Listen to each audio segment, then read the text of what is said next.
लड़की एक वीरान टापू पर फंसी हुई थी और 10 दिनों से भूखी थी। बड़ी मुश्किल से उसे एक समुद्री घोंघा मिल गया, लेकिन जब उसने उसे तोड़ा तो पाया कि घोंघे के अंदर का मांस पूरी तरह रेत से भरा है। फिर भी उसने वह मांस मुंह में डाल दिया, पर जैसे ही उसने एक कौर खाया, तीखी बदबूदार कच्ची गंध से उसका सारा खाना बाहर निकल आया। उसी वक्त लड़की ने सिर घुमाकर दूर बैठे एक युवक को देखा। उसके सामने एक प्लेट में ताजी मछली रखी थी, जिसे वह खाने से पहले खास चटनी में डुबो रहा था। पेट भरने के लिए लड़की ने तय किया कि वह थोड़ी अदाओं का इस्तेमाल करेगी। वह कमर मटकाते हुए युवक के सामने इधर उधर घूमने लगी।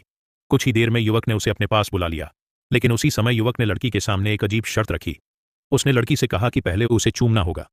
लड़की ने सोचा कि इसमें उसका क्या नुकसान है, और फिर उसने खुद आगे बढ़कर उसे एक मीठा चुंबन दे दिया। इसके बाद युवक ने बड़ी बड़ी मछली के टुकड़े उठाकर खाने शुरू किए। उस दिन से दोनों एक दूसरे के सहारे हो गए। युवक अपनी शानदार मछली पकड़ने की कला से हर बार उम्मीद से ज्यादा शिकार करता और लड़की भी हाथ बटाती। दोनों की मेहनत से उन्होंने जल्दी ही एक छोटी सी झोपड़ी बना ली, जो हवा और बारिश से बचा सकती थी। लड़की धीरे धीरे युवक की ओर खींचने लगी, यहां तक कि सोते समय भी दोनों अनजाने में एक दूसरे से सट कर लेट जाते। लेकिन कुछ समय बाद एक हादसा हो गया। एक दिन युवक हमेशा की तरह मछली पकड़ने गया था। काम खत्म होने पर उसने समुद्र किनारे एक आदमी को बेहोश हालत में पाया और उसे बचाकर अपनी झोपड़ी तक ले आया। लड़की ने जैसे ही उस आदमी को देखा, वह पागलों की तरह भागकर उसके पास पहुंची और दोनों का व्यवहार देखकर युवक समझ गया कि वे असल में पति पत्नी हैं। युवक के दिल में अजीब सी कसक उठी। वहीं मौत के मुंह से बचे उस आदमी, जिसका नाम जैक था, उसे भी इस सुनसान टापू पर 10 दिन से अकेले साथ रहने वाले मनुएल और उसकी पत्नी जेनिफर पर शक हुआ। उसे संदेह हुआ कि उसकी गैर मौजूदगी में जरूर जेनिफर और मनुएल के बीच कुछ ना कुछ तो हुआ ही होगा। खैर, जैक के पास लाइटर थी। उसने आग जलानी शुरू की। जब जेनिफर और मनुएल लौटे और आग देखी तो खुशी से झूम उठे, क्योंकि अब उन्हें कच्चा मांस नहीं खाना पड़ेगा। मगर जैक ने उल्टा मनुएल से कहा कि वह उसकी पत्नी से दूर रहे। मनुएल ने कोई सफाई नहीं दी, बल्कि भलाई दिखाते हुए अपना खाना उन दोनों के साथ बांट दिया। लेकिन जैक ने न सिर्फ उसका शुक्रिया नहीं किया, बल्कि झोपड़ी को भी तोड़कर 2 हिस्सों में बांट दिया। इनमें से एक झोपड़ी तो इतनी खराब थी कि उसमें रहा ही नहीं जा सकता था। मनुएल और बर्दाश्त ना कर सका और जैक से जोरदार झगड़ा कर बैठा। उसने यहां तक कसम खा ली कि अब वह उनके लिए मछली पकड़कर भी नहीं लाएगा। मनुएल के चले जाने के बाद जेनिफर ने जैक को समझाया कि वह तुरंत जाकर उससे माफी मांग ले, क्योंकि बिना उसके उस सुनसान टापू पर 3 दिन टिक पाना भी नामुमकिन था। पर जैक अभी भी अपनी जिद पर अड़ा रहा और जेनिफर को अपने साथ खींचकर खाना ढूंढने ले गया।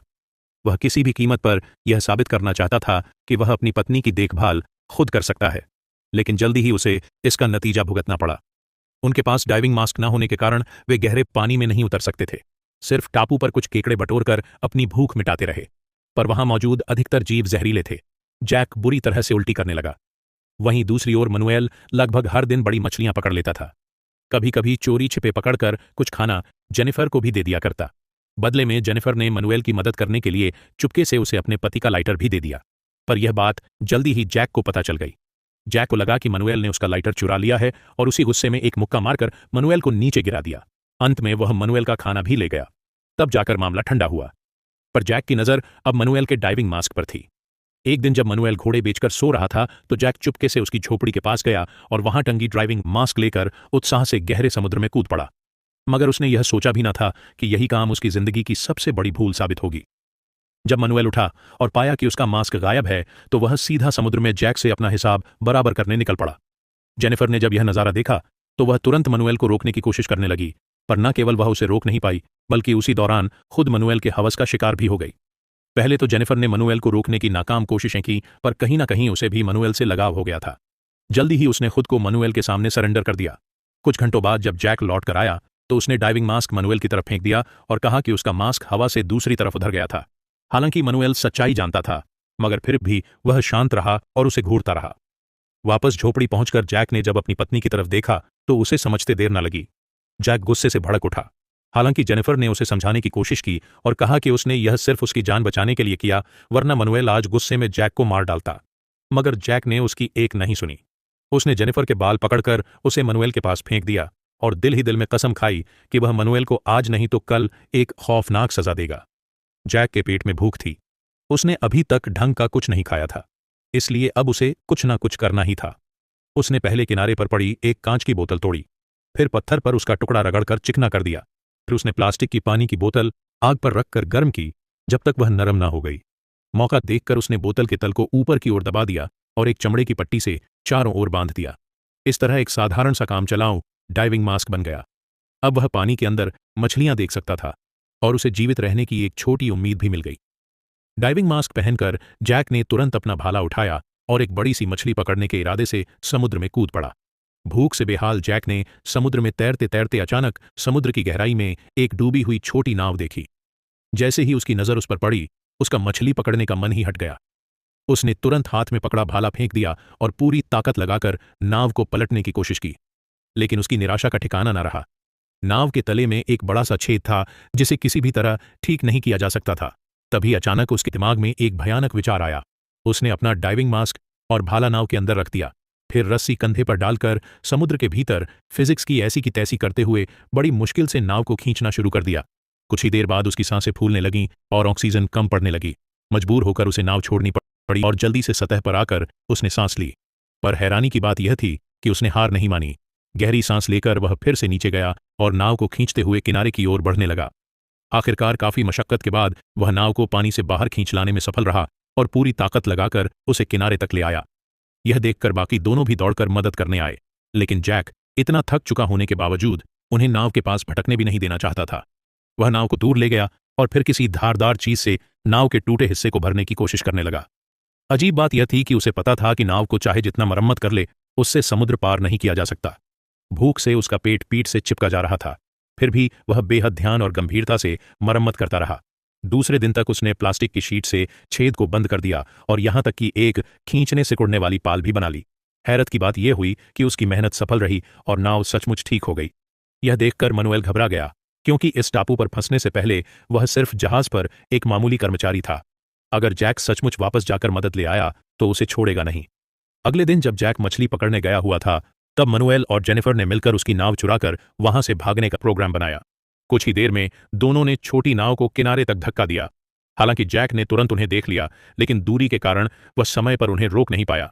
जब वह वहां पहुंचा, तब तक मनुएल जेनिफर को अपने साथ लेकर खुले समुद्र की ओर बह चुका था। अजीब बात यह थी कि जैक अब जीवित रहने का मौका खो चुका था। वह हमेशा के लिए इस टापू पर फंस चुका था, लेकिन फिर भी उसके चेहरे पर निराशा की एक झलक भी दिखाई नहीं दे रही थी। इसके बजाय वह एक अजीब सी मुस्कान के साथ कुर्सी पर बैठ गया और बहती हुई नाव को देखता रहा। जैक के इस अजीबोगरीब व्यवहार को देखकर दोनों को कुछ समझ नहीं आया। पहले उन्हें लगा कि शायद वह गुस्से में पागल हो गया है, लेकिन जल्दी ही जेनिफर को एहसास हुआ कि कुछ तो गड़बड़ है।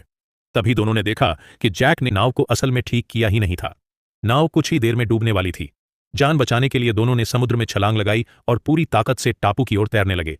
इस बीच जैक ने उनकी मेहनत से बनाई हुई झोपड़ी जला दी और आराम से भुनी हुई मछली खाते हुए भी कोई जल्दबाजी नहीं दिखाई।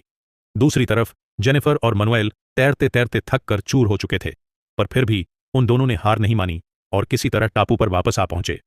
जैक ने जैसे ही देखा कि मनुएल तट पर आ चुका है, उसने तुरंत मछली मारने वाला भाला उठाकर उस पर हमला करने की कोशिश की। हालांकि मनुएल मजबूत और फिट था, लेकिन घंटों तक लगातार समुद्र में तैरने के कारण उसके शरीर में अब बिल्कुल भी जान नहीं बची थी। भाला लगते ही मनुएल ने एक दर्दनाक चीख लगाई और सीधे समुद्र में गिर गया। जैक तुरंत पीछे पीछे गया और भाला कसकर उसके सीने में घोंप दिया। कुछ ही पलों में समुद्र का पानी खून से लाल हो गया। मनुएल की कहानी वहीं खत्म हो गई। इसके बाद जैक ने जेनिफर को बांधकर सख्त सजा दी। जेनिफर को एहसास हुआ कि इस निर्जन टापू पर जिंदा रहने के लिए उसे जैक की बात माननी ही पड़ेगी। उसकी आंखों में डर और विनम्रता साफ दिख रही थी। कुछ समय बाद जैक ने अपनी पत्नी की बेवफाई को माफ कर दिया। दोनों ने फिर से रेत पर एक छोटी झोपड़ी बनाई और कड़ी मेहनत भरी जीवन जीने लगे। दिन रात काम करते हुए दोनों ने साधारण लेकिन सुरक्षित जीवन बिताना शुरू किया। काफी समय बाद एक टूरिस्ट उस निर्जन टापू पर आया। उस वक्त जैक मछली पकड़ने समुद्र में गया हुआ था। इधर जेनिफर ने कभी सपने में भी नहीं सोचा था कि कोई आएगा। वह खुशी से उछलते हुए झोपड़ी से बाहर निकली। टूरिस्ट ने उसे अपनी नाव में बैठाया। जेनिफर को खुशी और थकान दोनों महसूस हो रहे थे। न जाने कितने महीनों बाद आज उसने पेट भरकर खाना खाया। उसी समय जैक ने समुद्र से अपना सिर निकालकर देखा तो पाया कि टूरिस्ट की नाव उसके पास से गुजर रही थी। तभी उसकी नजर नाव पर बैठी जेनिफर पर गई। उसने जेनिफर को आवाज लगाया, पर जेनिफर ने जैक की ओर बिल्कुल भी ध्यान नहीं दिया। साथ ही साथ वह जैक का लाइटर भी अपने साथ ले आई थी। जैक जेनिफर को आवाज लगाता रह गया, पर जेनिफर धीरे धीरे उसकी आंखों से ओझल हो गई। आखिर जेनिफर ने अपने पति को उस सुनसान टापू पर अकेले मरने के लिए क्यों छोड़ा होगा? आपकी राय हमें कमेंट करके जरूर बताएं।